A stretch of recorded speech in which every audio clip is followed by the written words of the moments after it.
History by Sachin Gulik या युट्यूबच्या चॅनलमध्ये मी सचिन गुळिक तुम्हा सर्वांचं मनापासून स्वागत करतोय। आतापर्यंत आपण अतिसंभाव्य प्रश्नांच्या अर्थात परीक्षेला येणाऱ्या अतिसंभाव्य प्रश्नांच्या सिरीजमध्ये जवळपास 7 भाग घेतलेले आहेत आणि या 7 भागामध्ये जेवढे प्रश्न परीक्षेला घेतलेले आहेत तर प्रश्नांसहित आपण सविस्तरपणे विश्लेषण सुद्धा करून घेतलेलं आहे। परंतु आता जो भाग नंबर 8 आपण घेतोय तर या 8 नंबर भागामध्ये तुम्हा सर्वांचं स्वागत आहे। परंतु 8 नंबर भागात काहीतरी विशेष आपण इथं तुमच्यापर्यंत पोहोचवण्याचा प्रयत्न करतोय की ज्याच्यावरती आयोग वारंवार प्रश्न विचारतय।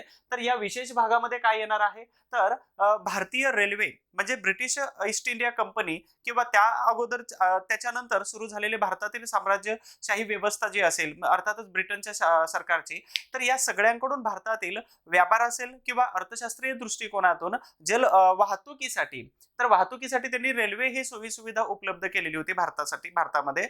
आणि म्हणूनच या भारतात सुरू केलेल्या या रेल्वे अर्थात दळणवळण व्यवस्थेमध्ये रेल्वे या टॉपिक वरती वारंवार प्रश्न विचारला जातो। तर भाग नंबर 8 मध्ये आपण काय करतोय तर रेल्वे हा विशेष टॉपिक आपण इथं कव्हर करणार आहोत आणि परीक्षेला येणारे रेल्वे या टॉपिक वरील अति महत्त्वाचे प्रश्न, संभाव्य प्रश्न आणि त्याचबरोबर शेवटी मी डाटा सुद्धा देणार आहे जेणेकरून परीक्षेला प्रश्न आला तर इथून येऊ शकतो। कारण गेल्या सगळ्याच परीक्षा अर्थात 3 ते 4 परीक्षेला रेल्वेवरती कंपल्सरी क्वेश्चन आलेला आहे आणि म्हणून हा मुद्दाम आपण टॉपिक इथं निवडण्याचं ते कारण आहे। तर भाग 8 मध्ये तुम्हा सर्वांचं परत एकदा स्वागत करून या भारतीय रेल्वेवरती अतिसंभाव्य प्रश्न जेवढे आलेले आहेत येऊ शकतात अतिसंभाव्य प्रश्न, तर हे सगळे प्रश्न आपण इथं डिस्कशन करणार आहोत। तुम्ही शेवटपर्यंत व्हिडिओ बघायचा आहे कारण का तर याच्यामध्ये विश्लेषण आणि त्याचबरोबर जो डाटा दिलेला आहे तर त्याच्या आधारावरती आयोगाचे बऱ्यापैकी प्रश्न इथं कव्हर होऊ शकतात। दुसरी महत्त्वाची गोष्ट की सुरुवातीलाच मी एक सूचना सांगू इच्छितो की परीक्षा जवळ येत असते आणि परीक्षा जवळ आल्यानंतर काही व्हायरल इन्फेक्शन्स आपल्याला व्हायला सुरुवात होते। व्हायरल म्हणजेच काय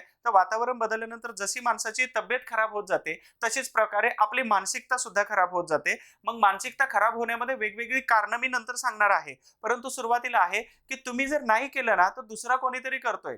अर्थातच पास होणारे जे विद्यार्थी आहेत लक्षात ठेवा इथं पास होणारे आणि त्याचबरोबर जे टॉपर विद्यार्थी आहेत किंवा जे टॉप करतात ना तर हे टॉप करणारे विद्यार्थी कारण कधीच सांगत नाहीत। काय सांगत नाहीत? कारण कधी सांगत नाहीत आणि म्हणून हे कारणे न सांगता जो अभ्यास करतो ना तो महाराष्ट्रामध्ये टॉप करतो अर्थात स्टार बनतो। तो पीएसआय एसटी पासून अगदी डीवाय डीएसपी राज्यसेवा अर्थात यूपीएससी पर्यंत मजल मारू शकतात। म्हणून त्यांचा मेंदू हा साधारणतः 1350 ते 1400 ग्रामच आहे आणि आपला मेंदू पण 1350 ते 1400 ग्राम आहे। मग आपल्याला हे वेगवेगळे आजार का लागायला पाहिजेत की मला वाचलेलं समजत नाही, मला कळतच नाही, त्याचबरोबर माझ्या लक्षातच राहत नाही किंवा अनेक आहे की माझं वाचन खूप अपुरं राहिलेलं आहे। मग आतापर्यंत काय केलं तर हा एक प्रश्नचिन्ह आपल्या स्वतःला विचारायचं। अर्थातच काय होतं की तुम्हाला 4 वर्षापूर्वी तुमच्या बरोबर घडलेली एखादी दुर्घटना ही तुम्ही पटकन डोक्यातली फाईल ओपन होते, तशाच पद्धतीनं तुम्ही जेव्हा एक्झाम हॉलमध्ये बसत असता तर त्यावेळी सुद्धा आपल्या या डोक्यात असणाऱ्या वाचलेल्या इन्फॉर्मेशनच्या ज्या फाईल असतात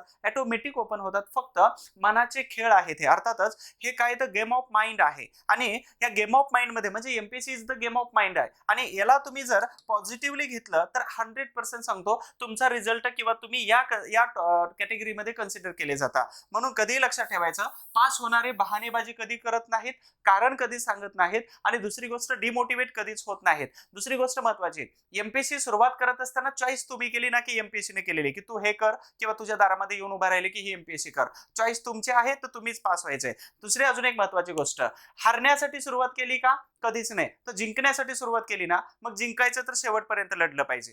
अर्थातच युद्धभूमीवरती जो पाठीमागं पाठ दाखवून शत्रूला जो पळतो तर तो योद्धा नसतो। तो योद्धा कोण असतो तर शेवटच्या क्षणापर्यंत जो लढतो तो योद्धा असतो। मला असं वाटतं की या युद्धामधले योद्धे तुम्ही आहात आणि विजेते पण तुम्हीच असणार आहेत। हा कॉन्फिडन्स जर मला असेल कारण मी जिंदगीभर पॉझिटिव्ह राहणारा व्यक्ती आहे आणि माझ्या लेक्चर्स मधून किंवा मला भेटणाऱ्या प्रत्यक्ष अप्रत्यक्ष माणसांना मी नेहमी पॉझिटिव्ह बोलत असतो। कारण का तर फिलॉसॉफी, माझी फिलॉसॉफी काय सांगते, मी एक तत्वज्ञानी आहे अर्थात फिलॉसॉफर आहे। माझी फिलॉसॉफी हे सांगते की आपल्याकडून कोणाला जगामध्ये दुखावलं गेलं नाही पाहिजे पहिली गोष्ट, आणि दुसरी गोष्ट नेहमी दुसऱ्यांच्या कल्याणासाठी आपण आपल्याला तिथं सार्थकी उभार केलं पाहिजे। म्हणजेच हेच फिलॉसॉफी आहे की आपल्याला नेहमी पॉझिटिव्ह स्वतः राहायचं आणि दुसऱ्यांच्या आयुष्यामध्ये असं सकारात्मक खूप सारे गुण आपण टाकायचे असतात। अर्थातच पास तुम्हाला व्हायचे कारण चॉईस तुमची आहे आणि पास जर झाला तर 7 पिढ्या इथून पुढच्या बदलणार आहेत हे पण विसरू नका. कारण का तर याची सुरुवात तुम्ही करताय. म्हणजे अमिताभ बच्चनजी म्हणायचे की जहां से हम खडे रहते वहीं से लाईन सुरू होती है. अगदी लाईन तुमच्यापासून पाठीमागे उभा राहणार आहे. म्हणजेच तुम्ही या लाईनचे म्होरके आहात, अगदी पुढारी आहात, सुरुवातीचे फ्रंटियर आहात, फ्रंट वॉरियर आहात तुम्ही सगळेजण. चला, तर अतिसंभाव्य परीक्षेला येणाऱ्या रेल्वे विशेष या परीक्षेला येणाऱ्या अतिसंभाव्य प्रश्नांच्या सिरीज मध्ये मी सचिन गुळिक इतिहास मार्गदर्शक या नात्याने तुम्हा सर्वांचं स्वागत करतोय आणि सुरुवातीला सांगतो की लेक्चर शेवटपर्यंत बघा. रेल्वेवरती सगळेच टॉपिक कव्हर केलेले आहेत आपण इथं. आणि दुसरा जो भाग आहे 9 नंबरचा 2 दिवसात लगेच टाकून देतो. त्यामध्ये आपण काय घेणार आहोत तर रेल्वे, रस्ते, जलवाहतूक आणि त्याचबरोबर ट्राम सेवा. तर हे सगळं दळणवळण व्यवस्था 2 लेक्चर मध्ये कव्हर करून देतो. बघूया आयोग याच्या बाहेर कुठपर्यंत पोहोचते. अशा पद्धतीचे खूप सारे लेक्चर्स आहेत. जयंती विशेष आहे, ठीक आहे, ते पण बघून घ्या. अतिसंभाव्य प्रश्नांची 7 झाला, हा 8 नंबरचा पण नंतर बघून घेताय तुम्ही आता सध्या. आणि आयएमपी फॅक्टचे 5 लेक्चर ते पण बघून घ्या, खूप महत्त्वाचे आहेत. ठीक आहे, न वाचलेल्या गोष्टी परीक्षेला येऊ शकतात. तर अशा पद्धतीने आपण रेल्वे सहित पुढे जाणार आहोत. रेल्वे सहित पुढे जाणार आहोत म्हणजे रेल्वे सहितच या पुढे जाणार आहोत. तर पहिला प्रश्न घेतोय, पुढील योग्य विधाने. अर्थातच पहिला प्रश्न जो आहे तर पुढील योग्य विधाने निवडा. योग्य विधान सांगितलंय. तर 1929 मध्ये केंद्रीय रस्ता निधीची स्थापना करण्यात आली. 1927 ला जयकर यांच्या अर्थात बॅरिस्टर मुकुंदराव जयकर आहेत, तर जयकर यांच्या अध्यक्षतेखाली रस्ते विकास समितीची स्थापना केली. 1934 मध्ये इंडियन रोड काँग्रेस ही निमसरकारी संस्था संघटना स्थापन करण्यात आली. बरं, याच्यासाठी मी संदर्भ कोणकोणते वापरलेत हे पहिल्यांदा मी सांगून देतो. ठीक आहे, तर संदर्भ कोणते आहेत तर डॉक्टर दिनेश मोरे सरांचं पुस्तक वापरले. ठीक आहे, डॉक्टर दिनेश मोरे सरांचं पुस्तक वापरले. त्याचबरोबर माझ्यासोबत आता पीएचडी करणारे आणि तुम्हा सर्वांचे खूप लाडके लेखक आहेत समाधान महाजन सर यांचं पुस्तक आहे. त्याच्यानंतर मी आता सध्या लेटेस्ट मध्ये 2 पुस्तक विकत घेतली. त्यामध्ये एक गणेश राऊत सरांचं पुस्तक आहे. त्याच्यानंतर सातबाई, ठीक आहे, सातबाई यांचं एक पुस्तक लेटेस्ट मी पुण्याच्या एका दुकानातून शॉपमधून विकत घेतलं होतं. त्याचबरोबर काही विद्यापीठांचे सोर्सेस मी जेव्हा संदर्भ शोधत होतो तर त्यावेळी या संदर्भ पुस्तकातून एवढी माहिती मिळाली. तर याच्यापेक्षा अजून माहिती मी शोधण्याचा प्रयत्न करून पुढच्या लेक्चरमध्ये प्रश्न टाकतोय. तर पहिल्यांदा काय सांगितलं मी, संदर्भ सांगितलेले आहेत आणि हे संदर्भ सध्या तुम्ही कोणताही प्रकारचा वाचू नका. हा यदी फडके सरांचं पण पुस्तक आहे. ठीक आहे, फडके सरांचं पण पुस्तक. अर्थातच हे सगळे संदर्भ हे प्रश्न काढताना नाही, ते डाटा काढताना हे सगळे वापरले जातातच रेग्युलरली. तर याच्यामध्ये सर्वात बेस्ट पुस्तक डॉक्टर दिनेश मोरे सरांचं आहे. त्याचबरोबर तुम्ही सगळेजण वापरता समाधान महाजन सरांचं पुस्तक आहे. तर हे पुस्तकं तुम्ही सगळेजण वापरून झालेले असतील. नाही तर हे लेक्चरच्या माध्यमातून डाटा तुमच्यापर्यंत येतोय. प्रश्न आहे, केंद्रीय रस्ता निधी 1929 ला 1927 ला जयकर यांच्या अध्यक्षतेखाली रस्ते विकास समिती आणि 1934 ला इंडियन रोड काँग्रेस निमसरकारी संघटना स्थापन केली. ऑप्शन्स आहेत अ बरोबर आहे, अ आणि अ ब क चूक आहे. त्याचबरोबर अ आणि ड इथं लिहिलेलं आहे. अ आणि ड हे 2 ऑप्शन बरोबर आणि सर्व पर्याय बरोबर दिलेले आहेत. विश्लेषण थोडक्यात बघूया आपण की नेमकं काय म्हणायचं आहे. तर लक्षात ठेवा, 1927 ला काय झालं तर बॅरिस्टर मुकुंदराव जयकर जे आहेत तर मुकुंदराव जयकर यांच्या अध्यक्षतेखाली रस्ते विकास समितीची स्थापना करण्यात आली. त्याच्यानंतर 1929 ला काय केलं तर इथं केंद्रीय रस्ते निधी स्थापना करण्यात आली. पहिली स्टेप हे येते, त्याच्यानंतर 2 नंबरला हे येते आणि नंबर 3 ला काय जातं तर 1934 मध्ये काय केलं तर इंडियन रोड काँग्रेसची स्थापना करण्यात आली. ही निमसरकारी अर्थात एनजीओ होती, ही नॉन गव्हर्नमेंट ऑर्गनायझेशन. ठीक आहे, तर ही होती. आणि अजून एक माझी सूचना आहे की परीक्षा झाल्यानंतर थोडासा कालावधी जो मिळतो तर कोणत्या ना कोणत्या एनजीओ बरोबर जोडले जा. सामाजिक कार्याची टच असू द्या, हे इंटरव्ह्यू मध्ये तुम्हाला फायदा देऊन जातं. दुसरी गोष्ट, इंटरव्ह्यूचा आलेला आहे इथं, तर इंटरव्ह्यू मध्ये तुम्हाला छंद, हॉबीज यावरती प्रश्न विचारतात. ठीक आहे, तर हॉबीज कोणता तरी एक तरी लावून घ्या. नाचणं, गाणं, फिरणं, डान्स करणं, वाचणं हॉबीज नाही, वाचणे ही आपली मजबुरी झालेली आहे. परंतु कोणता ना कोणता छंद लावून घ्या. कारण का तर मुलाखतीमध्ये तुमचे कमी 1, 2, 3 प्रश्न तर इथं तुम्ही तुमच्या बाजूने घेऊ शकता. ठीक आहे, तर हा काहीतरी हॉबीज सध्या आतापासूनच लावून घ्या. 30 एप्रिल नंतर लावा, डोकं जास्त लावू नका आता. 30 एप्रिल नंतर हे लावून घ्या. तर हे सगळे महत्वाचे पॉइंट्स झाले. तर याच्यामध्ये नंबर 1, नंबर 2 आणि नंबर 3 हे सगळे झालं. आता इथं रोड काँग्रेस आहे, त्याचबरोबर रस्ते विकास समिती आणि इथं केंद्रीय रस्ता निधी. तर केंद्रीय रस्ता निधीमध्येच काय केलं तर कर अर्थातच टॅक्स लावायची सिस्टम इथं सुरू झालेली होती. मग टॅक्स कशावरती? तर रस्ते कर. तुम्ही पेट्रोल जे भरता ना, त्या पेट्रोलवरती सुद्धा टॅक्स लावला जातो. रस्ते विकास निधी हा आपल्या पेट्रोलमधून घेतला जातो, पण आपल्याला खड्ड्याशिवाय रस्ते मिळतच नाहीत. कुठं मिळतात? फक्त तर मोठ्या लोकांच्या गाड्या जातात तिथूनच फक्त आपल्याला चांगले रस्ते मिळतात. नाही तर सर्वसामान्य लोकांचा जन्म हा खड्ड्यातील रस्त्यांमधूनच गाड्या चालवण्यासाठी झालेला आहे की काय, असं कधी कधी फील होतं. म्हणजे तुम्हाला याचा अनुभव जर घ्यायचा असेल तर गडचिरोली, चंद्रपूर यासारख्या जिल्ह्यामध्ये जाऊन बघा, ग्रामीण भागामधले रस्ते किती खतरनाक आहेत. एवढंच काय, तर पुण्यापासून 50 किलोमीटर अंतरावरती भोरच्या बाजूला जरी गेला तर त्या बाजूला सुद्धा तुम्हाला टोटल आदिवासी भागामध्ये राहतो की काय, किंवा इकडे आलो की काय असं वाटतं. आम्ही 14 दिवसाचे कॅम्प केले होते. एमपीएससी फील्ड मध्ये सगळी मुलं तिकडे येत होते. तर त्यावेळी 14 दिवसाचे काम केलं होतं. आणि या कॅम्प मध्ये आम्ही काय करायचो, रस्ते बांधण्यापासून वेगवेगळी कामं, म्हणजे शाळा असेल, रस्ते असेल, तर वेगवेगळी कामं करायचो. म्हणून वेगवेगळ्या एनजीओ बरोबर जोडून तुम्ही सोशली थोडंसं काहीतरी आपल्याला आहे याचं भान पण असू द्या, नाहीतर आपल्याला काम करायचं ह्याच सगळ्या लोकांसाठी. तर हा सोशल अटॅचमेंट आतापासून आपल्याला असायला पाहिजे. ठीक आहे. तर छंद आणि सोशल अटॅचमेंट हे दोन महत्वाचे पॉईंट इथं लक्षात ठेवा. तर हे सगळंच बरोबर आलं, बरोबर का? आणि त्याच्यामुळं इथं स्टेटमेंट कोणतं बरोबर येऊन जातं? तर सर्व पर्याय योग्य आहे. तर इथं प्रश्न बनू शकतो. म्हणून मी IMP करून देतो प्रत्येक क्वेश्चनला. कारण का, तर आयोग प्रश्न विचारते. प्रश्न आल्यानंतर मला फोटो काढून मात्र नक्की पाठवा. ठीक आहे. आणि बाकीचे लेक्चर पण तिथं लिंक मध्ये जाऊन क्लिक करून बघून द्या. ठीक आहे. त्यानंतर दुसरा नंबरचा प्रश्न येतो की भारताच्या रेल्वे विकासावरती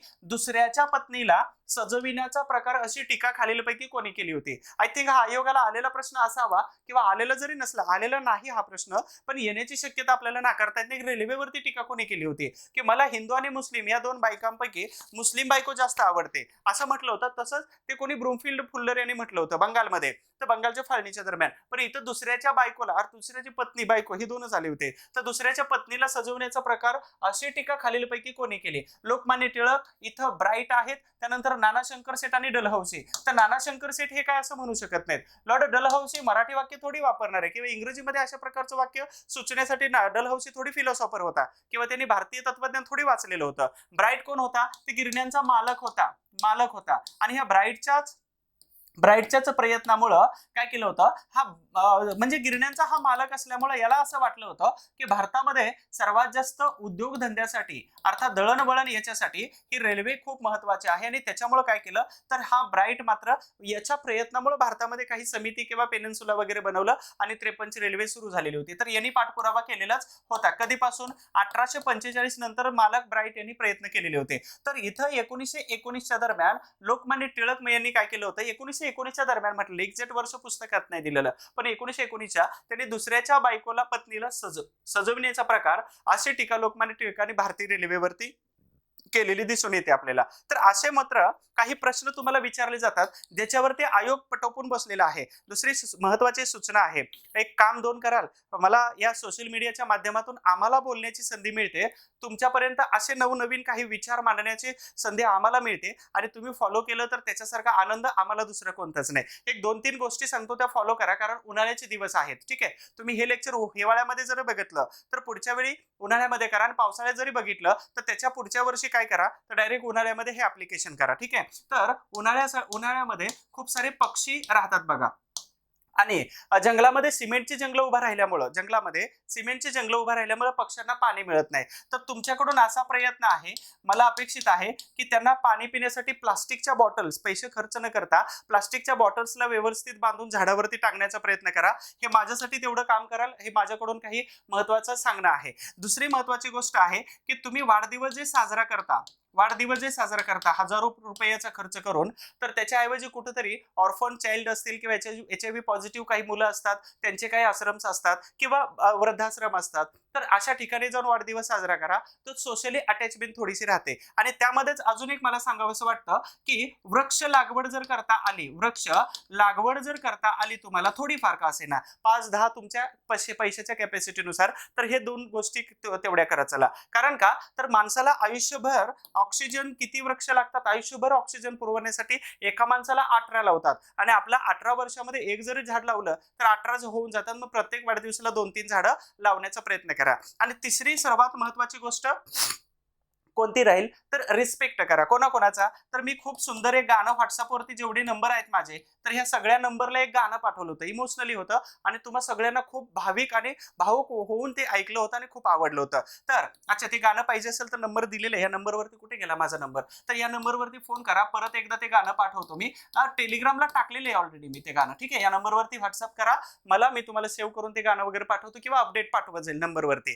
तर आई वडील, त्याचबरोबर काही आर्मी पर्सन्स असतात आणि पोलीस डिपार्टमेंट, तर आणि त्याचबरोबर अजून एक आहे, तुम्हाला वाटलंच तर शिक्षक, ठीक आहे. तर ह्या सगळ्या गोष्टींचा रिस्पेक्ट करा. माझे हात जोडून विनंती आहे, पक्ष्यांना पाणी घाला, पावसाळ्यामध्ये वाढदिवसाला वृक्ष लागवड करा किंवा अशा ठिकाणी की ज्यांना आई वडील नाहीत किंवा अशा लोकांमध्ये वाढदिवस साजरा केला आणि वृक्ष लागवड करा. आणि आई वडील, आर्मी आणि पोलीस, त्याचबरोबर शिक्षक यांचा जमलं तर रिस्पेक्ट करायला शिका किंवा रिस्पेक्ट करा. हे माझ्या या प्रश्नांच्या माध्यमातून तुम्हाला सांगणं आहे. थोडंसं इमोशनली, कारण का तर हे सगळं केलं पाहिजे, कारण हे आपलं कर्तव्य आहे. 51 क तुम्ही चांगला अनुभवत आहे. तर इथं कोण उत्तर आलेलं होतं? लोकमान्य टिळकांचं. जॉन ब्राईट मालक होते. नाना जगन्नाथ शंकर सेठ यांनी तर अर्जच केलेला होता. कधीचा अर्ज आहे? 1844चा अर्ज लिहू आपण. सतीची चाल बंद व्हावी याच्यासाठी 1823 मध्ये आणि रेल्वेसाठी 1844 मध्ये. डलहौसी भाईनं तर काय केलं, डायरेक्ट 1853 मध्ये रेल्वेच भारतात सुरू केली होती. श्रेय जातं लॉर्ड डलहौसीला. बघूया सविस्तर त्याच्याबद्दलची पण माहिती. नंबर 3 चा प्रश्न आहे, योग्य विधान ओळखा. भारतीय रेल्वे बद्दलचं योग्य विधान ओळखा. विधानांचा विचार करा, योग्य विधान ओळखा, सत्य असत्य असे प्रश्न विचारले जातात. तर भारतात रेल्वेच्या कारभाराच्या चौकशीसाठी, आता कारभाराचा चौकशी म्हणजेच काय, तर नेमकंच जेव्हा परिस्थिती चांगली असते तर त्यावेळी आपल्याकडे कोण येतं का कोण, तर खूप सारी लोक येत जातात. परंतु परिस्थिती चांगली नसते ना, तर त्यावेळी कोणीच नसतं. म्हणजेच ज्या दिवशी माझ्या खिशात पैसे नाहीत ना, तर त्यावेळी जगाच्या खिसा रिकामा असतो. कधी लक्षात ठेवायचं. म्हणून स्वतःला सिद्ध करून दाखवायचं. इथं काय सांगितलेलं होतं की रेल्वेची चौकशी करायची होती. मग रेल्वेची चौकशी करायची होती तर कारभार जास्त चांगला चाललेला असेल का? कधीच नाही. तर चौकशी करायची म्हणजेच काय, तर कारभार मात्र खूप गोंधळाचा चालू असणार आहे, लक्षात ठेवायचं. मग चौकशी करण्यासाठी सर रॉबर्टसन यांची समिती नेमली. ओके, नेमली पाहिजे होतं, ठीक आहे, नेमली. आणि दुसरं स्टेटमेंट आहे, भारतात रेल्वेचे विस्तृत जाळे पसरविण्याचे श्रेय हे लॉर्ड कर्झनला जातं. तर दोन व्यक्ती आलेले आहेत आणि दोन्ही स्टेटमेंट दिलेले आहेत. ऑप्शन्स काय काय आहेत? अ बरोबर आहे, दोन्ही बरोबर आहे, ब बरोबर आहे आणि दोन्ही चूक आहे. तुम्ही पटकन कमेंट बॉक्स मध्ये 1 2 3 4 काहीतरी लाईव्ह चॅट मध्ये तुम्ही टाकत चला, ठीक आहे. आणि दुसरी महत्वाची गोष्ट, आपण जिवंत असल्याचा दाखला देत चला. म्हणजेच काय, तर लाईक, कमेंट आणि शेअर करायला विसरू नका. दुसरी महत्वाची गोष्ट की तुम्ही चांगले मित्र आहात हे सिद्ध कधी होतं की तुमच्या मित्रांच्या प्रगतीबद्दल तुम्ही जेव्हा विचार करत असता. फिलॉसॉफी काय सांगते की आपल्या सर्कलमध्ये आपण कोणीही असो पण एकमेकांच्या प्रगतीबद्दल आपण विचार केला पाहिजे आणि प्रगतीबद्दलच नेहमी चर्चा केली पाहिजे. आणि प्रगतीबद्दलच्या चर्चा होत नसेल, प्रगती म्हणजे मुलगी नाही भाऊ भाऊ आपल्या प्रोग्रेस बद्दल किंवा आपल्या परिवर्तनाबद्दल किंवा आपल्या परिस्थिती सुधारण्याच्या प्रोसेस बद्दल जर विचार जर होत नसेल, नाही तर प्रगतीभाई मॅडम आपले नाराज व्हायचे कोण असेल त्या, तर याच्याबद्दल जर विचार होत नसेल तर मात्र ते सर्कल काय कामाचं नाही, ते मित्र लगेच सोडून द्यायचं. आलं लक्षात. आणि अशाच पद्धतीनं इथं दोन स्टेटमेंट आलेले आहेत. स्टेटमेंट वरती विचार करू की रेल्वेच्या कारभाराची चौकशी करण्यासाठी माझी फिलॉसॉफी जरा जास्तच येते, पण मला माझ्याकडे प्लॅटफॉर्म आहे त्या माध्यमातून मी तुमच्यापर्यंत पोहोचवतोय. सॉरी त्याच्याबद्दल. चला, तर रॉबर्टसन जे आहेत यांची समिती नेमली. तर रॉबर्टसन यांची समिती 1901 ला नेमली आणि 1905 ला काय केलं होतं, तर यांनी अहवाल दिल्यानंतर रेल्वे बोर्ड स्थापन झालं होतं. आणि ह्या रेल्वे बोर्डामध्ये 1+3 लोक होती. तर ह्या 3 लोकांची नावं शोधण्याचा प्रयत्न करतोय, तुम्हाला कमेंट बॉक्स मध्ये मी टाकून देतो, इथं राहून गेलं, ठीक आहे. तर रेल्वेचं विस्तृत जाळं, तर 1899 पासून लक्षात ठेवा 1905 पर्यंत लॉर्ड कर्झन होते आणि 5 मध्ये किचनेर यांच्या बरोबर वाद झाल्यानंतर लॉर्ड कर्झन भारतातून राजीनामा देऊन निघून गेला होता. परंतु सर्वात जास्त विस्तृत जाळं कोणी केलं होतं, तर लॉर्ड कर्झननी केलेलं होतं. आणि 1901 मध्ये रॉबर्टसन यांच्या अध्यक्षतेखाली, आता लॉर्ड कर्झन यांचं जे महत्वाचं कार्यकाळ आहे तर याला समितीचं प्रशासन असंही म्हटलं जातं. 12 समित्या नेमलेल्या होत्या वेगवेगळ्या. इथं तुमचा प्रश्न विचारला जातो इतिहासामध्ये, ठीक आहे. लॉर्ड कर्झन खूप खतरनाक व्यक्ती होता तो. त्यानंतर रॉबर्टसन, हे दोन्ही स्टेटमेंट कशी येतात, तर बरोबर आहे, योग्य विधाने निवडा. म्हणजेच आपल्याला दोन्ही स्टेटमेंट काय आले, तर बरोबरचे आलेले होते भारतीय रेल्वे, ठीक आहे. अशा पद्धतीनं भारतीय रेल्वेवरती असे प्रश्न आले. मग थोडीशी आता सूचना सांगायची वेळ आलेली आहे की आपल्या ज्या बॅचेस आहेत ह्या बॅचेस ऍप्लिकेशन मध्ये दिलेले आहेत. तर हे ऍप्लिकेशन आहे हिस्ट्री बाय सचिन गुळिक. या ऍप्लिकेशनला व्हिजिट करा प्ले स्टोर वरती आणि प्ले स्टोर मध्ये जाऊन हे ऍप्लिकेशन डाउनलोड करा. तिथं खूप साऱ्या बॅचेस आहेत. बॅचेस कोणकोणत्या आहेत, तर सध्याची 30 एप्रिलची परीक्षा आहे आणि 30 एप्रिल साठी आपण काय केले, तर आपल्याला अपेक्षित करतो की प्रत्येक ठिकाणी सकाळी कसं होतं की बोललं पाहिजे, बोलल्यानंतर खूप साऱ्या समस्या सुटतात आणि परिस्थिती ही आपली वेळ अर्थातच वेळ बदलत राहते, त्याच्यावरती आपण टिकून राहिलं पाहिजे. मी काय म्हणतो की तुमच्याकडे अशा मोठ्या बॅचेस 1000 रुपये, 1500 रुपये अशा बॅचेस घेण्यासाठी पैसे नसतील तर हरकत नाही, परंतु तुमचा सगळ्यांचा विचार करून अशा पद्धतीच्या शॉर्ट बॅचेस पण बनवले जातात. मग 200 रुपये, 249, 250 रुपये, तर अशा रुपयेमध्ये तुम्ही बॅच अफोर्ड करू शकता. तर ही वन डेची बॅच आहे. साधारणतः याच्यामध्ये 12+ लेक्चर आपण टाकून देतोय आणि 12+ मार्कांची तयारी पण आपण इथून करून घेतोय. आणि ज्या ज्या मुलांना विश्वास आहे की हे बघा, मी अगोदरपासून सांगतो तुम्हाला की अनालिसिस ही जी मेथड आहे तर ही मेथड मी आत्मसात केलेली आहे, अतिशयोक्तीचा प्रकार नाही. आणि सांगून देतो की प्रश्न इथं बनतो तर बनतो. कारण का, तर युपीएससी केलेली आहे आणि उगाच विनाकारण टाइमपास नाही केलेलं इथं एमपीएससी मध्ये येऊन. ठीक आहे, सिलेक्शन पण आहे, तर हे सगळ्या गोष्टी सांगत नाहीये स्ट्रगल वगैरे. पण इथं सांगायचं काय, तर इथं 12+ आणि इथं 12+ हे दोन्हीची तयारी वन डे रिव्हिजन बॅच मधून करून घेतली जाते. तर हे ऍप्लिकेशन डाउनलोड करा. तुम्हाला काही अडचण येत असेल तर हा नंबर दिलेला आहे, या नंबरवरती फोन करा, तुम्हाला सगळी डिटेल सांगून देतो. दुसरं, ही कंबाईन पूर्वची बॅच आहे, 1000 रुपये फी आहे. खूप सुंदर बॅच डिझाईन केलेली आहे. समाज सुधारक आहे, याच्यामध्ये साधारणतः 500-600 रुपये पर्यंत ही बॅच अवेलेबल होऊन जाते. सगळे समाज सुधारक यामध्ये कव्हर केले जातात आणि इत्थंभूत सगळीच माहिती, पुस्तक वाचण्याची गरज नाही. माझा एक विश्वास ठेवा या शब्दावरती की बॅच केल्यानंतर आणि नोट्स वाचल्यानंतर पुस्तक वाचण्याची गरज नाही, हा शब्द माझा आहे. मग तुम्ही युपीएससी पर्यंत जा, कारण मला युपीएससीचा अनुभव मेन्स दिलेले आहेत त्या ठिकाणी. आणि दुसरी आहे ऑनलाईन टेस्ट पण आहे. शेवटच्या काही दिवसामध्ये टेस्ट सिरीज सोडवू शकता. 199 मध्ये तुम्हाला जवळपास 14 पेपर मिळून जातात. ऍप्लिकेशन असं दिसतं, याच्यामध्ये पेड कोर्सेस मध्ये सगळे बॅचेस दिसतील तुम्हाला. डेमो व्हिडिओ पीडीएफ आहे, त्या डाउनलोड करून घ्या, प्रिंट करा त्याच्या, आणि ऍप्लिकेशन डाउनलोड करून याच्यामध्ये खूप सारा डाटा दिलेला आहे, त्याचा तुम्ही फायदा घ्या. आता let's come back to our question. वर्णनावरून व्यक्ती ओळखा सांगितलेलं आहे. मग इथं वर्णन कोणाचं केलेलं आहे, तर रेल्वेचे जाळे ठेकेदार पद्धतीने त्यांनी बांधलेलं होतं. अर्थात रेल्वेचं जाळं पसरवण्याचं काम ठेकेदार पद्धतीने दिलं होतं. त्यानंतर त्याला विद्युत तारेचा प्रारंभ करता म्हटलं जातं. त्यानंतर व्यापारासाठी त्यांनी बंदरे खुली केली आणि ब्रिटिश सैन्यामध्ये 3 रेजिमेंटची भर दिली. आता 3 सैनिकांची भर दिली, 3 रेजिमेंटची भर दिली. तर व्यक्ती ओळखायला सांगितलेलं आहे. मग याच्यावरून आपल्याला अंदाज लावायचा की लॉर्ड कॅनिंग होते का, लॉर्ड चेम्सफोर्ड होते का. तर लॉर्ड कॅनिंगचा कार्यकाळ आहे 1856 पासून 1862 पर्यंत. विद्युत तारा याने बनवली नाही. यांचा कार्यकाळ आहे 1848 पासून 1856 पर्यंत. लॉर्ड कर्झन आहे 1899 पासून 1905 पर्यंत. आणि चेम्सफोर्ड कधीचा आहे, तर 1916 पासून 1921 पर्यंत. म्हणजेच मग मला सांगा, तर हा कार्यकाळ कोणाचा आहे, कमेंट बॉक्स मध्ये तोपर्यंत सांगा, तोपर्यंत मी विश्लेषण करून सांगतो. तर रेल्वेचे जाळं तर कसं झालं होतं 1843, त्याच्यानंतर 1844 मध्ये अर्ज वगैरे पाठवला. 1845 मध्ये ग्रेट पेनिन्सुला रेल्वेची स्थापना झालेली होती. आणि मग 1845 मध्येच काय झालं, तिथं चौकशीमध्येच काय, तर भारतात जर रेल्वे सुरू झाली तर फायदा होणार आहे का. इंग्लंडमध्ये हे लोक खूप विचारवंत होते आणि कदाचित तरखडकर बंधूंपैकी 2 तरखडकर खूप चांगले होते. ते इंग्रज सरकार म्हणजेच आपल्यासाठी वरदान आहे म्हणायचे, पण भास्करराव तरखडकर हे मानत नव्हते. महात्मा ज्योतिबा फुले पण मानत होते. मग मी पण असं म्हणतोय की त्यांचा अगदी अनुयायी म्हणून की ब्रिटिश सरकार भारतामध्ये आल्यानंतर अगदी भारताची प्रगतीची चक्र हे वेगाने फिरू लागली होती. माझं स्टेटमेंट आहे आणि हे माझं वैयक्तिक मत आहे. त्याचं कारण असं आहे की जेव्हा रेल्वे सुरू झाली तर रेल्वेच्या एका बाकावरती एक हिंदू अस्पृश्य बसायचा आणि दुसरा हिंदू ब्राह्मण सुद्धा बसायचा. म्हणजेच काय झालं की हे डिस्क्रिमिनेशन बंद झालं, मतभेद बंद झाले होते. म्हणजेच काय झालं होतं, तर ह्या रेल्वेनं असं जाती व्यवस्था बंद पाडण्यास सुरुवात केली. त्याचबरोबर दुसरी गोष्ट, एज्युकेशन सिस्टम मध्ये परिवर्तन घडवून आणलं. तिसरी महत्वाची गोष्ट, उद्योगधंदे. आणि त्याचबरोबर त्यांनी जाती अंत हा पाहिलाच नाही, तर व्यक्तींच्या गुणावरती त्यांनी लक्ष ठेवलं होतं. आणि म्हणूनच ही रेल्वे आणि ब्रिटिश सरकार हे फायद्याचं होतं भारतासाठी, असं मला हे वाटतं. तर चौकशी समिती नेमली. याच्यानंतर 1849 मध्ये त्यांनी भारतामध्ये अहवाल वगैरे सादर केला.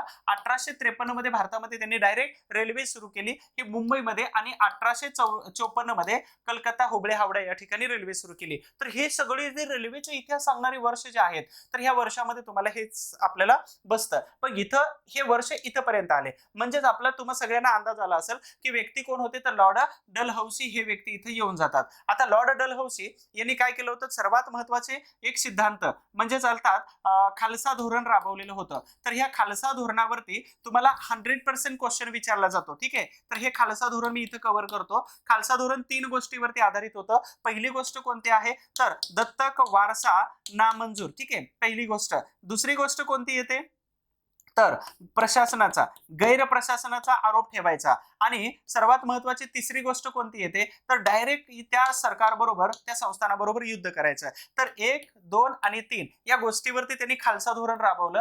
हे खालसा धोरण नंतर लॉर्ड कॅनिंगनी कॅन्सल केलं आणि आग्रा येथे परिषद भरून सगळ्या संस्थानिकांना त्यांचं संस्थानं परत केली होती. तर लॉर्ड डलहौसी होता. आता ठेकेदार पद्धतीनं म्हणजे कंपनीकडे एवढे पैसे होते का नाही, म्हणून त्यांनी भांडवलदार अर्थात ठेकेदारांना व्याजावरती अर्थात अशा पद्धतीचं जाळं पसरवण्यासाठी प्रयत्न केले. विद्युत तारेचा जनक म्हटलं जातं. मग इथं तुम्हाला प्रश्न विचारलेला आहे की तारा अर्थात तार यंत्र म्हणजेच टपाल असेल, ठीक आहे, टपाल असेल, त्याच्यानंतर हे जे वेगवेगळे पोस्टिंग सर्व्हिस जे आहे पोस्टल सर्व्हिस तर यांनी सुरू केली होती आणि याच्यावरतीच आयोगाने लेटेस्ट मध्ये कंबाईनला प्रश्न विचारला. व्यापारासाठी बंदरं खुली केली. तर बंदरं खुली करण्यामध्ये 2 फॅक्टर होते. एक तर आयात, ठीक आहे, आयात फ्री करून द्यायची आणि निर्यात पण फ्री करून द्यायची. म्हणजेच काय तर आयात म्हणजेच इंग्लंड मधून पक्का माल येत होता आणि निर्यात म्हणजेच काय तर भारतामधून कच्चा माल म्हणजेच कोणत्या प्रकारच्या मालावरती टॅक्स लावायचा नाही. हे त्यांचं अर्थात हे धूर्त लोक होते. परंतु इथं फ्री करून दिलं आणि तीन रेजिमेंटची भर दिली. तर 1857च्या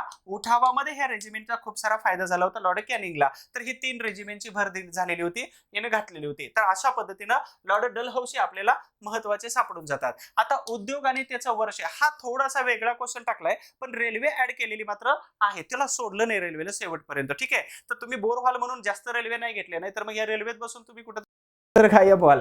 चला, तर पहिली कापड गिरणी 1854 ची आहे. पहिली ताग गिरणी 1855 ची आहे. कुठं तर ताग जास्त विकत होता पूर्व पाकिस्तान म्हणजे सध्याचा बांगलादेशमध्ये, लक्षात ठेवा. आणि सगळ्या गिरण्या सगळी शेती कुठे गेली बांगलादेश पूर्व पाकिस्तान मध्ये गेले आणि सगळ्या गिरण्या भारतात राहिल्या 47 नंतर. तर ताग 55 आहे. पहिला लोखंडी कारखाना 1911, रेल्वे 1853 म्हणजे आपल्याला इथं पहिली कापड गिरणी इथं 54 आहे, ताग गिरणी 1955 कापड सुरुवातीला लोखंडी कारखाना 1911 आणि इथं रेल्वे 1853 म्हणजेच आपल्याला उलट सापडून जातं 4 अर्थात 4, 3, 2, 1 अशाच प्रकारचं उद्योग व्यवस्था जे आहे तर यावरती तुमचा प्रश्न विचारला जातो. लक्षात ठेवा, ह्या जोड्या लावा फॉर्मेटमध्ये 2 फॉर्मेट मी तुम्हाला सांगून देतो. तर 4, 3, 2 आणि 1 हा एक फॉर्मॅट असतो. दुसरा आहे 1, 2, 3, 4 आणि मोस्टली 70% आन्सर्स तर या 2 फॉर्मॅटमध्ये असतात. हे पाठ करून ठेवा. 30 एप्रिलसाठी हे महत्वाची ट्रिक आहे. त्यानंतर पुढचा 5-6 नंबरचा प्रश्न आहे. मुंबई सरकारने कोणाच्या अध्यक्षतेखाली रेल्वे मंडळाची स्थापना केली? आता रेल्वे मंडळ स्थापन केलेले, रेल्वे चालू झाली कधी तर 1853 मध्ये रेल्वे चालू झाली. भाऊ लोक तुम्ही लोक तोपर्यंत कमेंट बॉक्स मध्ये उत्तर सांगा. चला, आता याला हायलाइट केले, दिसत नाही म्हणून हायलाइट केले, नाही तर उत्तर त्याला टिक मार्क कराल. अजिबात नाही, असा अंदाज लावायचा नाही. नाहीतर कधी कधी काय होतं की कधीतरीच आपल्या हृदयाचं ऐकायचं असतं, नाही तर सारखं जर ऐकलं तर मग आपलं काहीच खरं नाही. लक्षात ठेवा. आणि कधीतरीच ऐकायचं असतं त्याचं, जेव्हा आपल्याला काहीतरी विशेष गोष्ट घडवायची असते. तर नेहमी परीक्षेला बसल्यानंतर आपल्या डोक्याचंच ऐकायचं. अपना दिल कुछ कहता है उसको उसकी बात मानिए, ठीक आहे. तर सरकारने कोणाच्या अध्यक्षतेखाली रेल्वे मंडळाची स्थापना केली? तर रेल्वे जर स्थापन झाली होती 1853 ला, मग रेल्वे मंडळ कधी स्थापन झालं होतं? 1857 ला. प्रश्न ऑलरेडी याच्यावरती बनून गेलेला आहे, तरी पण ह्या व्यक्तीला विसरायचं नाही म्हणून मी इथं काय केलं, प्रश्न टाकलेला आहे. तर एल्फिन्स्टन, आता हे लॉर्ड एल्फिन्स्टन कोण आले बरं? लॉर्ड एल्फिन्स्टन 1819 मध्ये मी पहिले बघितले होते. 1819 ते 1827 पर्यंत एल्फिन्स्टन एक होते. हे एल्फिन्स्टन रयतवारी पद्धतीचे होते, परंतु यांनी आपल्या पुतण्या कोण होता तर लॉर्ड एल्फिन्स्टन जो होता तर याला पाठवलं भारतामध्ये आणि भारतामध्ये पाठवल्यानंतर हा झाला मुंबईचा गव्हर्नर. मग मुंबईचा गव्हर्नर झाला असताना तुम्हाला प्रश्न विचारतात की बॉम्बे प्रांताचे गव्हर्नर कोण होते? तर इथं लॉर्ड एल्फिन्स्टन, परंतु फॉकलँड यांचं पण नाव येतं, लक्षात ठेवा, फॉकलँड. आणि रेल्वेच्या उद्घाटनाला कोण होतं तर एक फॉकलँड होते गव्हर्नर आणि त्याचबरोबर लेडी फॉकलँड हे सुद्धा होतं. म्हणजेच 25 VIP यांच्यामध्ये नाना शंकर सेठ, फॉकलँड आणि लेडी फॉकलँड हे सगळे महत्वाचे व्यक्ती होते. तर प्रेस्कॉट जे आहेत, लेफ्टनंट प्रेस्कॉट यांच्या अध्यक्षतेखाली तुम्हाला काय केलं जातं 1857चा हा भारतीय रेल्वे मंडळाची स्थापना केलेली दिसून येते. तर यानंतर लॉर्ड डलहौसी हे महत्वाचा ऑप्शन्स आहे. याच्या रेल्वे स्थापन झाली होती.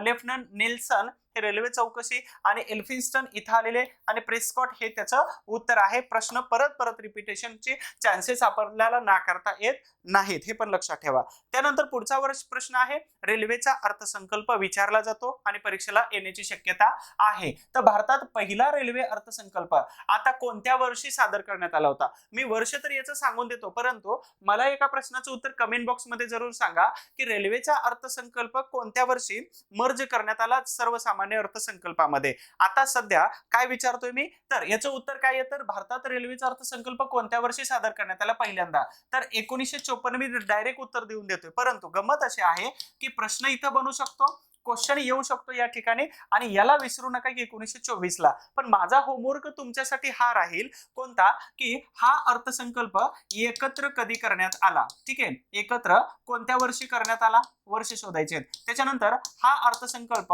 वेगळा कोणत्या वर्षी करण्यात आला, आणि अर्थसंकल्प त्याच्यानंतर परत एकदा रेल्वेचा हा अर्थसंकल्प इतर सर्वसामान्य अर्थसंकल्पाच्या किती पर्सेंट मध्ये असतो, किती टक्केवारीमध्ये असतो.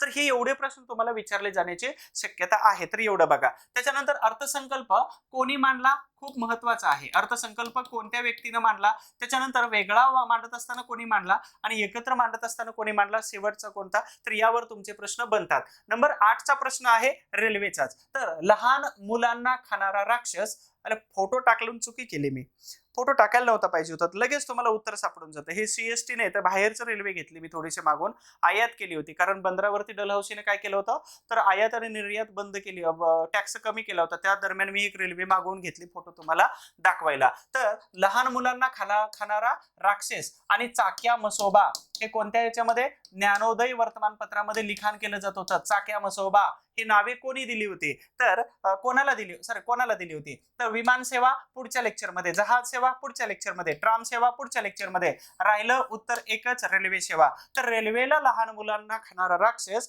आणि चाक्या मसोबा अशा प्रकारचं त्यांना चिडवलं जात होतं किंवा त्यांच्यावरती त्यांना बोललं जात होतं ह्या रेल्वे सेवेवरती. ठीक आहे, उन्हाळ्याचे खूप दिवस आहेत आणि पाणी जास्त प्या, बाकी काहीच करू नका. अजून एक खूप छान फिलॉसॉफी सांगतो तुम्हाला. काही लोक म्हणतात आयुष्यामध्ये आम्ही खूप अपयशी होत चाललोय किंवा डिप्रेशन मध्ये चाललोय, किंवा परीक्षा जवळ येत असताना काहीच कळत नाही, ब्लँक होत जातं, टोटली ब्लँक होत जातं, डिप्रेस्ड होत जातं, अपसेट होऊन जातं. माझं एकच सांगणं आहे, काय माहितीये का, फक्त सकाळी लवकर उठायचं. अर्थात 5 वाजता, 6 वाजता, 5, 6, 4, 4:30 या दरम्यान उठायचं. तुम्ही जेव्हा अपसेट होता, जेव्हा खूप सारं बोर झालेलं असतं, काहीच करू वाटत नाही, टोटल ब्लँक झालेलं असतं, टोटल फॉर्मॅट झालेलं असतं, तर त्यावेळी फक्त पहाटे उठायचं.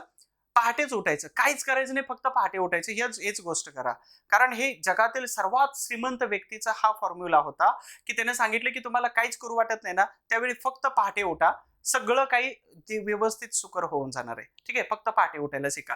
तर तुम्हाला समजलं रेल्वेला काय म्हटलं जात होतं, तर लहान मुलांना खाणारा राक्षस म्हणजे ही भीती दाखवली जात होती, आणि दुसरं चाक्या मसोबा म्हटलं जात होतं, दुसऱ्याच्या पत्नीला सजवण्याचा प्रकार टिळकांनी म्हटलं होतं, आणि भारतात उद्योगधंद्यांची जननी रेल्वेला म्हटलं होतं. तर ते एका व्यक्तीनं, ते पण शिकूया आपण कोणत्या व्यक्तीनं. तर आता परीक्षा जवळ येत असताना आपल्याला होणारे व्हायरल आजार कोणकोणते आहेत, जसं पावसाळा सुरू झाला, उन्हाळा संपला आणि पावसाळा सुरू झाला की माणसं आजारी पडतात, डॉक्टर लोकांची मजा असते यावेळी. कोणी डॉक्टर असेल तर डोंट माइंड प्लीज. ठीक आहे, तर आता परीक्षा जवळ येत असताना स्पर्धा परीक्षा क्षेत्रामध्ये जेवढी लोक अभ्यास करतात, तर ते सगळ्यांसाठी काय होतं, एक व्हायरल इन्फेक्शन सुरू होतं, व्हायरल आजार सुरू होतो. जशी जशी परीक्षा जवळ येते तसं तसं काय, मला सगळंच येतं या आविर्भावामध्ये. त्याच्यानंतर दुसरे, वाचलेलं समजतच नाही आणि आठवतच नाही का, तर याची मेमरी फॉर्मॅट झाल्यासारखं फील होतं त्याला. त्यानंतर सतत अपयश अगोदर आलेलं असतं, सध्याच्या स्थितीमध्ये जे समोर आहे ना, तर त्याच्यावरती विश्वास ठेवा की तुम्ही करू शकता, हा स्वतःला आत्मविश्वास द्या.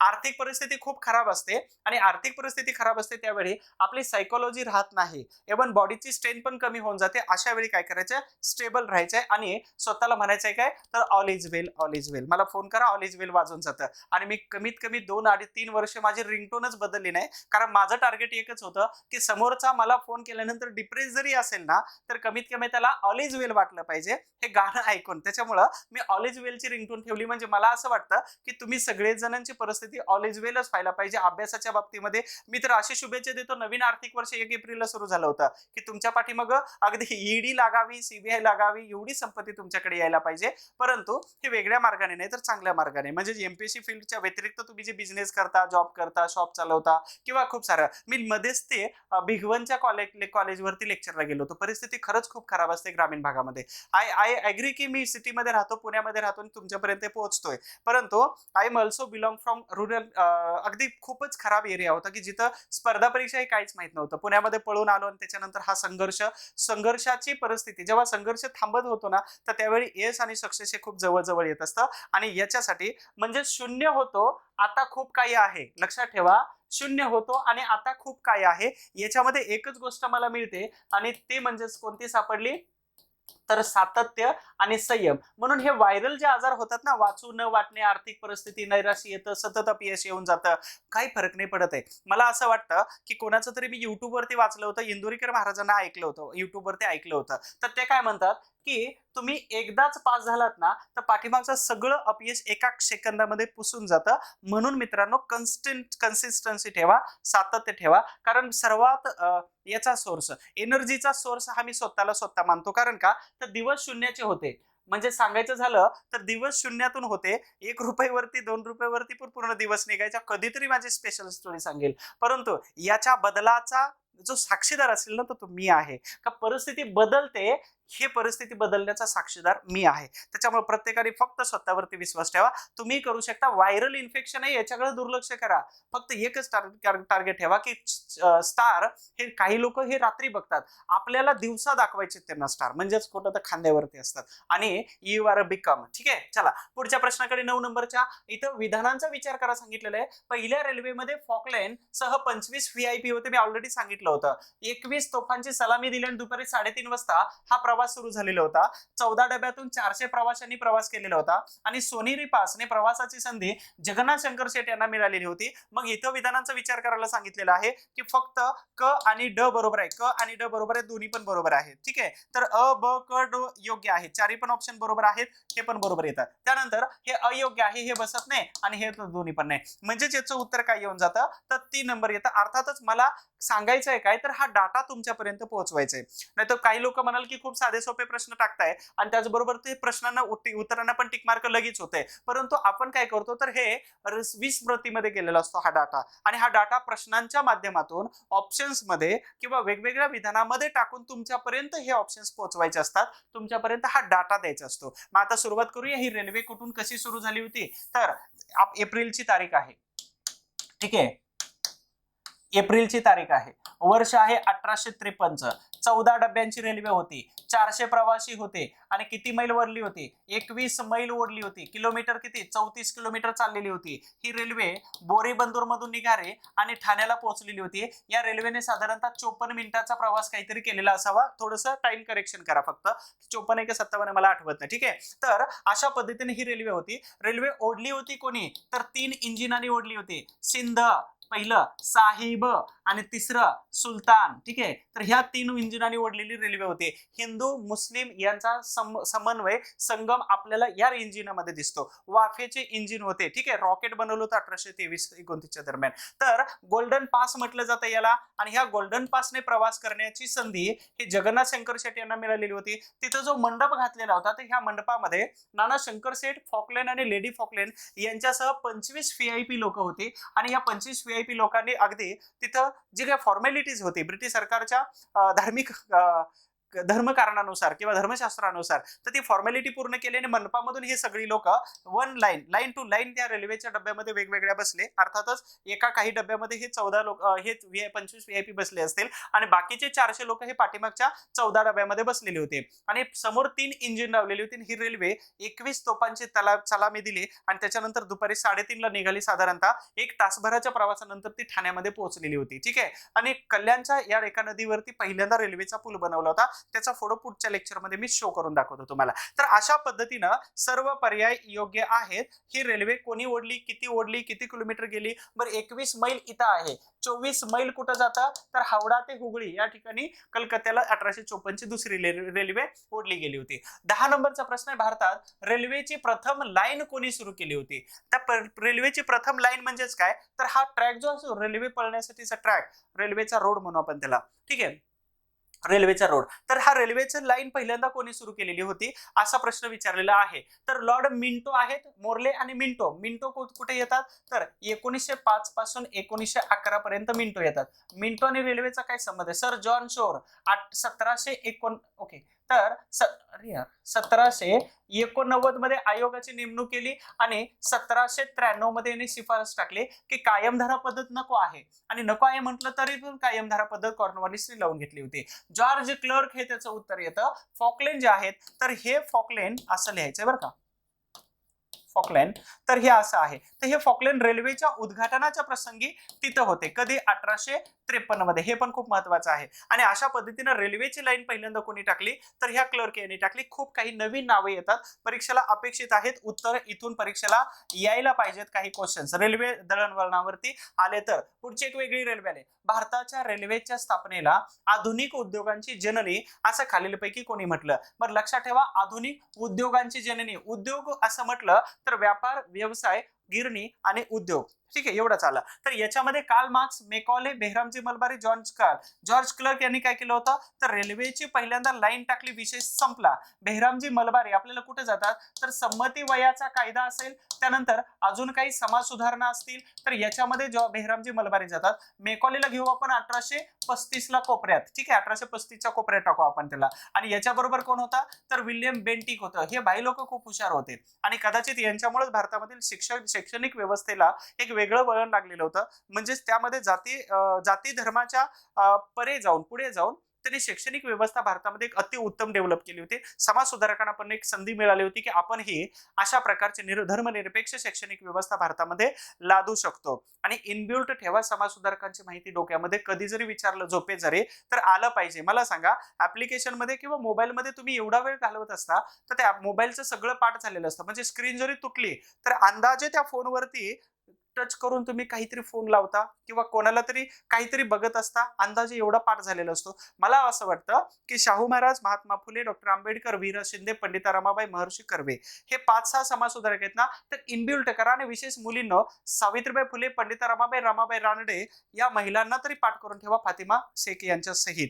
तर पाठ करून ठेवा. परीक्षेला प्रश्न येऊ ना येऊ, परंतु तुम्हाला धन्य करणाऱ्या व्यक्तींना कधीच विसरायचं नाही. म्हणजे किती जरी मोठं झालं तर तुम्हाला ज्यांनी मदत केलेली आहे तुमच्या पडत्या काळामध्ये त्याला कधीच विसरायचं नाही. हे सर्वात मस्त उदाहरण असतं की रिटर्न गिफ्ट मध्ये हेच फक्त द्यायचं असतं. तर रेल्वेच्या स्थापनेमध्ये आधुनिक उद्योगांची जननी. तर उद्योगधंदे आणि कामगार आणि मालक, ठीक आहे, कामगार आणि मालक यांच्यामध्ये सर्वात महत्वाची भूमिका आपल्या फिलॉसॉफीनं जगाला वेगळं उद्विग्न करणारे कार्ल मार्क्स होते. कार्ल मार्क्स यांनी भारतातील रेल्वेबद्दल असं उच्चार केलेले होते की भारतीय उद्योगांची ही जननी आहे. त्यानंतर जोड्या लावाचा 12 नंबरचा प्रश्न आलेला आहे. हावडा ते हुगळी. आता इथं काय दिलेलं आहे तर रेल्वे कधी कुठून सुरू झाली आणि इथं वर्ष दिलेले आहेत. आता रेल्वे पहिली सुरू झाली तर ह्या रेल्वेला काय केलेलं आहे, 1781 नंतर 1863 पासून बोरघाटातून पण रेल्वे सुरू झाली. ते साधारणतः 4 रेल्वे स्टेशन आहेत बोरघाटामध्ये. 622 मीटर वरती समुद्र सपाटीपासून बोरघाट आहे, तर हे पण लक्षात ठेवा.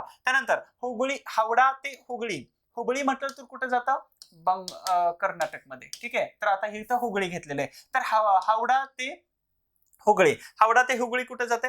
मी ऑलरेडी सांगितलं होतं 1854 ला. अलाहाबाद ते दिल्ली, अलाहाबाद ते दिल्ली 1864. मुंबई ते कलकत्ता 1870 आहे. बोरीबंदर ते ठाणे 1853. ठीक आहे, जोड्या लावूया. हावडा ते 1854 आहे. दिल्ली ते 1864 सांगितलं, पूर्ण काम झालेलं होतं. कलकत्ता ते 1870 आहे आणि बोरीबंदर ते ठाणे. मग ऑप्शन पण मी मगाशी सांगितलं तसंच घेतलेलं आहे. तर 4, 3, 2, 1, 1, 2, 3 आणि 4 मॅक्झिमम 70% क्वेश्चनचे आन्सर्स अशाच प्रकारचे येऊ शकतात. हे माझं अनालिसिस आहे, तुम्ही अनालिसिस करून बघा, एकदा ट्राय करा. ठीक आहे, तर इथं उत्तर आपल्याला पटकन सापडून गेलं पाहिजे. 4, 3, 2 आणि 1 हे त्याचं उत्तर आहे. तर लक्षात ठेवा, कोणत्या वर्षी कोणत्या ठिकाणी रेल्वे सुरू झाली. तर कलकत्ता या ठिकाणी ठिकाणी झालेली 1854 ची रेल्वे कोणत्या दोन स्थानकादरम्यान सुरू झाली? हावडा ते हुगळी. मुंबईमध्ये सुरू झालेली, बॉम्बेमध्ये सुरू झालेली रेल्वे कोणत्या दोन स्थानकादरम्यान? बोरीबंदर ते ठाणे, अर्थात सीएसटी असं म्हटलं जातं, सीएसटीएम. त्यानंतर 1853 आहे कलकत्ता ते मुंबई 70 आणि अहमदाबाद अलाहाबाद ते दिल्ली 1864 मध्ये काम पूर्णत्वास गेलेलं होतं. आता काही दिवस राहिलेले आहेत, थोडेच दिवस राहिलेले आहेत. ह्या थोड्या दिवसामध्ये काही लोक म्हणतात, मला आता फोन येतात, खूप सारे फोन येतात की डिप्रेशन, अपसेट आणि खूप सारं वाचायचं राहिलेलं कळतच नाही, काय करावं आणि बरंच काय काय. ऍप्लिकेशनचा काही प्रॉब्लेम असेल एसटी बायको सचिन गुळीचा, तर बिलकुल मला फोन करायला विसरू नका, ठीक आहे.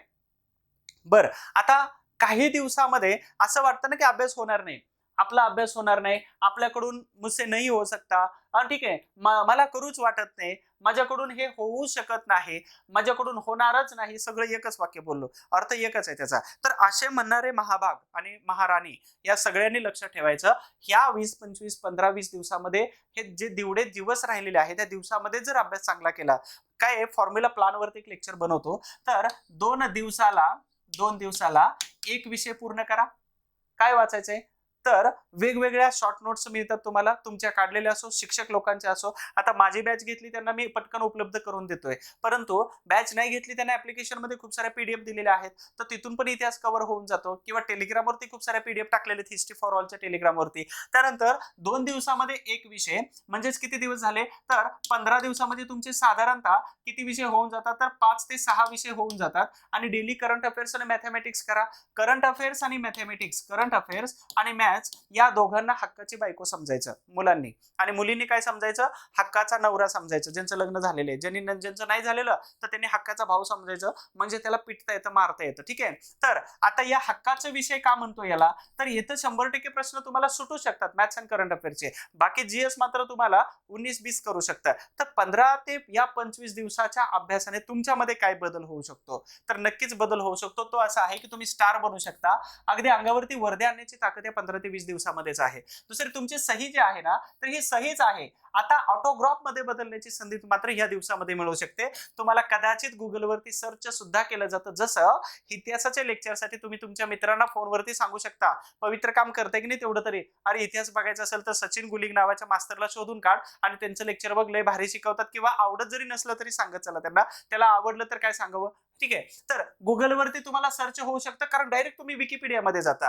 त्यानंतर हजारो लोक तुमचा आदर्श मानतील, कारण का? तर स्टार्टिंग लाईन तुमची असेल, तुमचा समाज, तुमचं घर, त्यानंतर तुमचं गाव असेल, तुमची वस्ती असेल, तुमचा तालुका असेल, तर सुरुवात कदाचित तुमच्याकडून होऊ शकते. म्हणून तुम्ही एकट्या घराचं आणि तुमचं स्वतःचं प्रतिनिधित्व करत नाही, कारण का? तर तुम्ही तुमच्या वस्तीचं, समाजाचं, घरातील सगळ्या प्रमुख व्यक्तींचं आणि त्याचबरोबर तुमच्या गावाचं प्रतिनिधित्व तुम्ही करणार आहात. कदाचित तुम्ही पास झाल्यानंतर गावात मिरवणूक निघते, ती तुमचीच निघते आणि अख्खा गाव त्यावेळी तुम्हाला बघायला आलेला असतो. तर हे घडतं या दिवसामध्ये.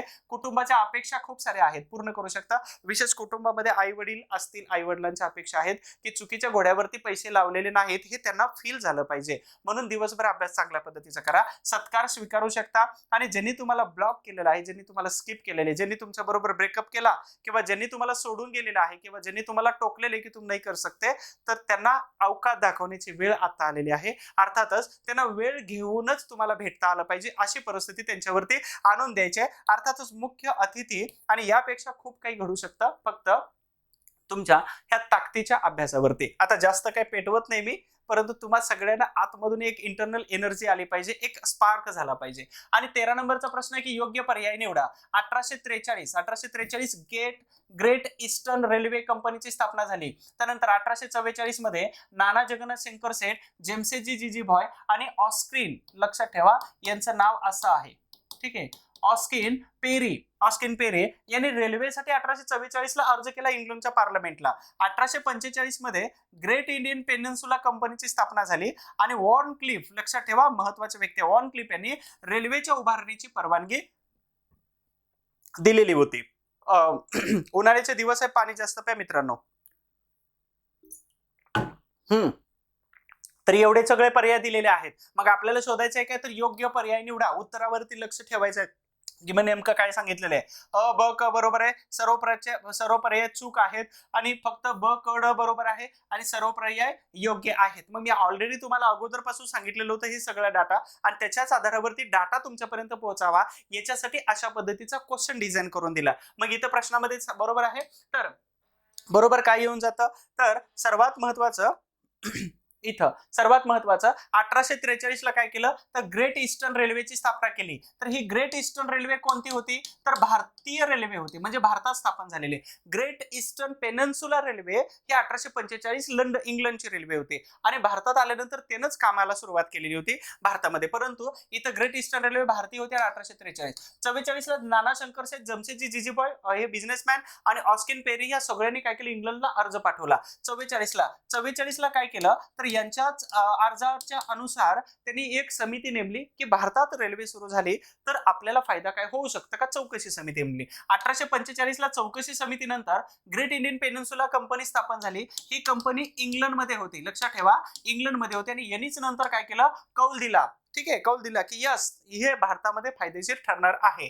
आणि वॉन क्लिफ जे आहेत, तर यांनी भारतात रेल्वे उभारणीसाठी साधारणतः 1849 दरम्यान यांनी परवानगी दिली आणि मग भारतामध्ये ग्रेट इंडियन पेनिन्सुला कंपनीद्वारे हे कामाला सुरुवात झाली. मग रेल्वे लाईन सुरू झाली, कर्ज दिलं, भांडवल गोळा केलं, ही सगळी प्रोसेस सुरू झाली.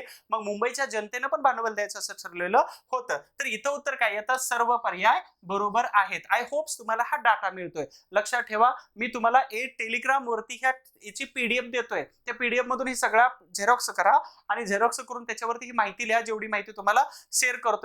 बरं, उन्हाळ्यामध्ये पाणी जास्त पिलं पाहिजे ही माहिती लिहू नका त्याच्यावरती, नाहीतर काय सांगावं आता. चला पुढचा प्रश्न सेकंड लास्ट घेतोय. तर कंपनीच्या एकूण भांडवलापैकी 35 लाख रुपये कंपनीने करायचे आणि 15 लाख रुपये मुंबईतील जनतेचे असावे. आता 15 लाख रुपये जमा करण्याचं काम खालीलपैकी कोणत्या व्यक्तीवरती दिलेलं होतं, तर 35 लाख होते.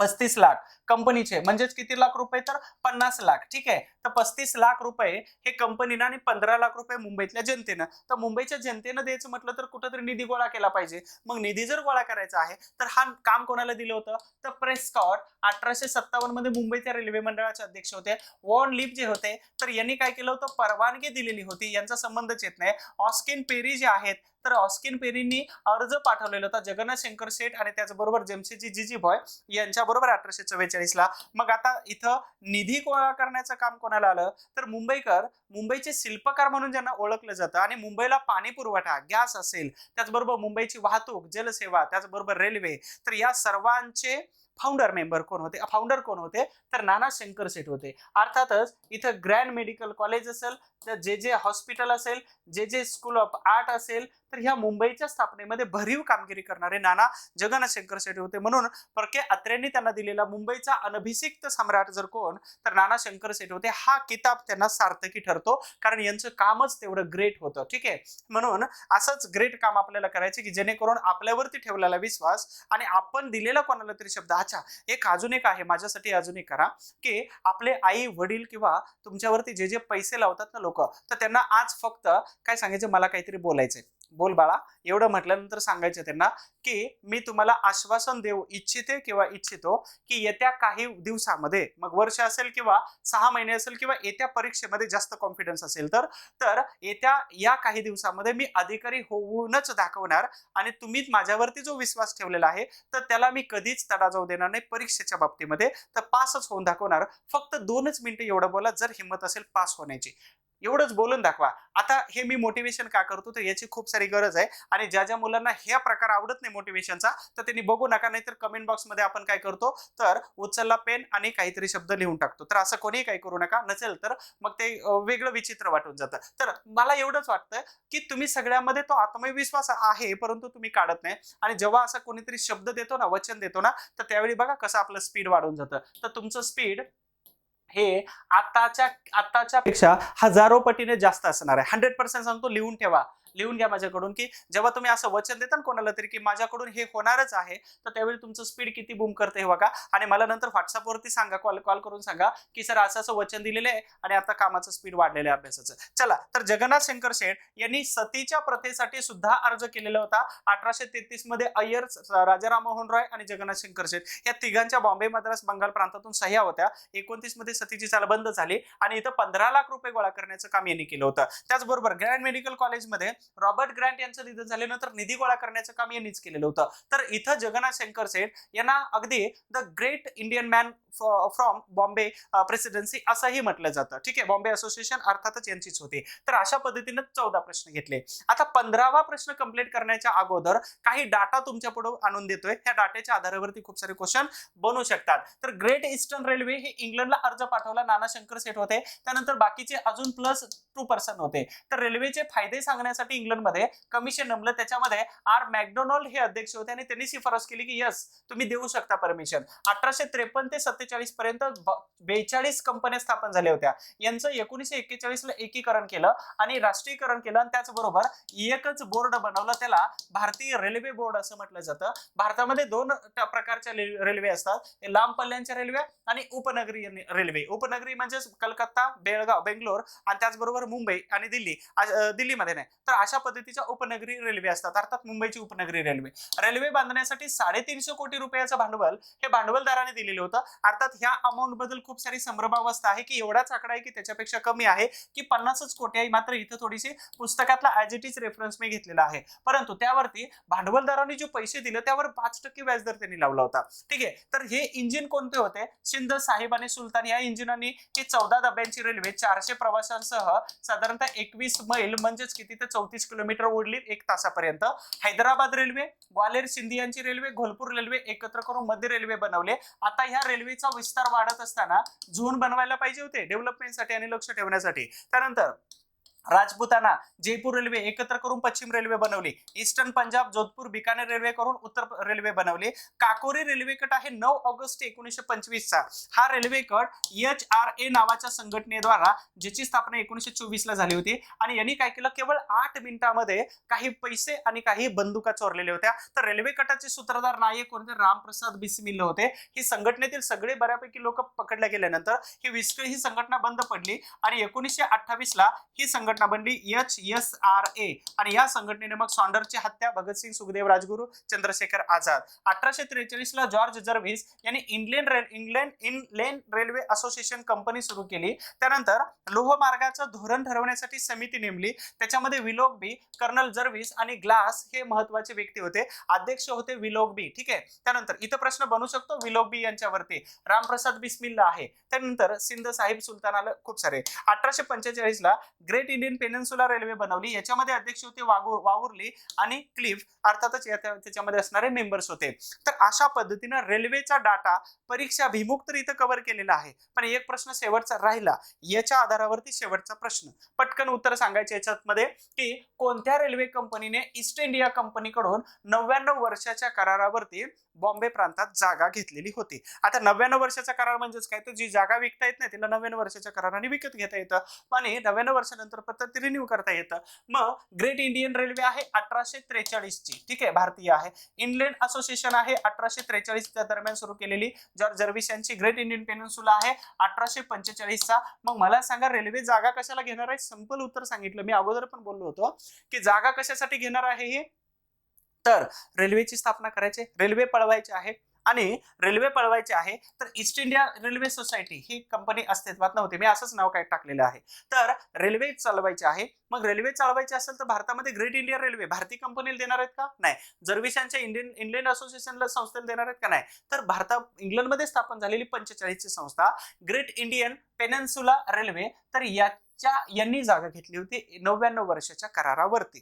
तर याचं उत्तर हे आहे. तर अशा पद्धतीनं वावुर्ली असेल, क्लर्क असेल, त्याचबरोबर ग्लास असतील, तर ह्या महत्वाच्या व्यक्तींची ही संस्था आणि यांनी भारतामध्ये 99 वर्षाच्या कराराने घेतली आणि त्याच्यानंतर यांनी कामाला सुरुवात केली होती. अशा पद्धतीनं भारतीय रेल्वे हा जो टॉपिक आहे या टॉपिकवरती आपण सगळे इत्यंभूत माहिती आणि कव्हर करणारे सगळे क्वेश्चन्स घेतलेले आहेत.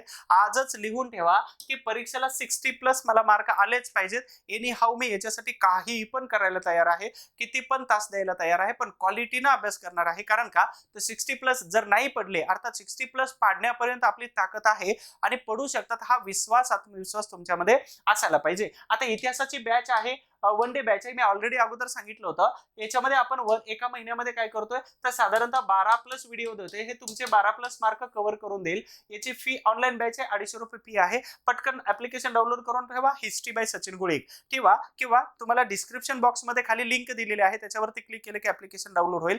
हे लेक्चर शेवटपर्यंत तुम्ही बघताय, खूप आनंदाची गोष्ट आहे, कारण प्रश्न विचारला जाऊ शकतो. दुसरी महत्वाची गोष्ट की लेक्चरच्या माध्यमातून तुम्ही तुमच्या मित्रांपर्यंत हे लेक्चर पाठवून त्यांना सुद्धा काही मदत करू शकता. तर याच्यावरती कोणत्या प्रकारचा टॅक्स लावला जात नाही. तर हे फ्री ऑफ कॉस्ट आहे. इव्हन ऍडव्हर्टाइज पण नाही देते, फ्री ऑफ कॉस्ट मध्ये हे सगळे लेक्चर तुमच्यापर्यंत पोहोचून जातात. पेपर सोडवत असताना कोणकोणत्या चुका होतात हे मी वारंवार सांगत जातोय. तर या सगळ्या चुका होण्यासारखे शब्द आहेत, तर हे खूप महत्वाचे आहेत आणि याच्यावरती तुम्हाला करेक्शन करायचे, अर्थात काम करायचे याच्यावरती, आणि काम करून हे सगळे शब्द तोंडपाठ करून ठेवा. नाहीतर तिथं एका तासामध्ये गोंधळ होतो, कारण एका तासामध्ये तुम्हाला 36 ते 40 सेकंद मिळतात. किती पर क्वेश्चन? 36 ते 40 सेकंद मिळतात. आणि या 36-40 सेकंदामध्ये तुम्हाला साधारणतः 100 क्वेश्चन सोडवायचे 60 मिनिटांमध्ये. एक कॅल्क्युलेशन करा की टेम्परेचर, तिथं असणारे काही नमुने, त्रासदायक वातावरण, भीतीदायक खोली, तर या सगळ्यामधून तुम्हाला 36-40 सेकंदामध्ये एक प्रश्न सोडवायचा आहे. तर आपल्याला परफेक्ट करायचे हे सगळे शब्द तुम्ही करून जावा. त्यानंतर ह्या काही बॅचेस आहेत, या बॅचेस बद्दल आता तर सर्वात महत्वाचं आहे की काही लोक कंबाईनची करत नाही, तर काही लोक राज्यसेवेची करतात. तर राज्यसेवेची बॅच आहे, राज्यसेवा पूर्व परीक्षा खूप कमी पैशामध्ये आपण उपलब्ध केली. समाज सुधारकांची बॅच आहे, अर्थातच संयुक्त गट ब आणि क ची पूर्व परीक्षेची बॅच आहे. जर पुढच्या वर्षीच्या परीक्षेसाठी जर तयारी करत असाल किंवा अपकमिंग एक्झाम साठी जर करत असाल, तर साधारणतः 40 पेक्षा जास्त व्हिडिओ आहे, दिवसाचे 4-4 जरी बघितले तर साधारणतः खूप कमी दिवसामध्ये कव्हर होऊ शकतात. वन डे रिव्हिजनची बॅच आणि सर्वात महत्त्वाची डिपार्टमेंट PSI ची पण बॅच आपण टाकलेली आहे. तर हे सगळे लेक्चर आपल्या ऍप्लिकेशन मध्ये उपलब्ध आहेत. ऍप्लिकेशन घ्यायचे. काही अडचण आली तर इथं नंबर दिलेल्या नंबरवरती तुम्ही फोन करायला विसरू नका. कधीही लक्षात ठेवा की बोलल्यानंतर खूप सारे प्रश्न सुटतात आणि म्हणून कोणाशी तरी बोललं पाहिजे. आता कोणी बोलण्यामध्ये योग्य असतो, तर अशा व्यक्तींना बोला की ज्याच्या जवळ आपल्या समस्यांचं निराकरण होण्याचे चान्सेस जास्त असतात. तो मीच असू शकतो असं नाही. तरी पण तुम्हाला जर वाटत असेल अभ्यासासंबंधी काही अडचणी वगैरे आहेत, तर यासाठी मात्र तुम्हाला इथं नंबर दिलेला आहे. या नंबरवरती फोन करा आणि अभ्यासातील अडचणी तिथं समजून घ्या किंवा प्लॅन स्ट्रॅटेजी याच्यासाठी फोन करू शकता. ठीक आहे. तर तुम्ही हरण्यासाठी सुरुवात केली का? कधीच नाही. तर MPSC ची सुरुवात हरण्यासाठी नाही केली, तर MPSC ची सुरुवात ही जिंकण्यासाठी केलेली आहे. आणि म्हणून शेवटपर्यंत डटे रहो. म्हणजे सीमेवरती सैनिक असतात, तर त्यांचा मोरक्या किंवा कॅप्टन काय सांगतो की शेवटपर्यंत लढलं पाहिजे, जोपर्यंत शत्रूचा शेवटचा सैनिक संपत नाही किंवा आपल्यातलं तरी कोणीतरी संपत नाही आणि विजय प्राप्त करत नाही. म्हणूनच सक्सेस होईपर्यंत, आता या भाषेमध्ये आपल्याला काय सांगता येतं, तर इथं आपल्याला सांगू आपण की पास होईपर्यंत लढायचं. आपल्याला एक दिवस असा येतो की तो आयुष्यातील आपला सर्वात महत्वाचा दिवस असतो, अर्थात त्याला आपण गोल्डन डे म्हणू. हा सोनेरी दिवस उजळण्यासाठी तुम्हाला पास व्हायचंय. सातत्याने अभ्यास करत राहा. कोणत्याही प्रकारच्या अडचणीसाठी अभ्यासातील तुम्हाला नंबर दिलेला आहे, यावरती तुम्ही फोन करू शकता. Wish all the best. Thank you so much. येणाऱ्या परीक्षेसाठी खूप खूप शुभेच्छा असतील आणि लाईक, कमेंट आणि शेअर करायला विसरू नका.